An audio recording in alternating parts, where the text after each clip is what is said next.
Today I want to teach you how to make an octahedron.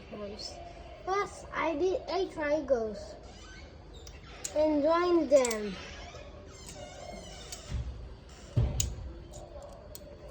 And join well folded. Join it. After we joined it, we fold it up. After we join it, we need fold it We up. need to fold it. Oh, there you go. There you go. The big octahedron.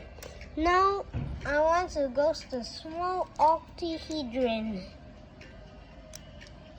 There you go, the small octahedron. Now I will done smash the big one. Now I will smash the small one.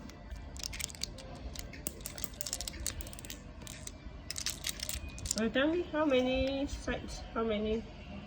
It has 8 faces, 12 edges, and 6 vertices.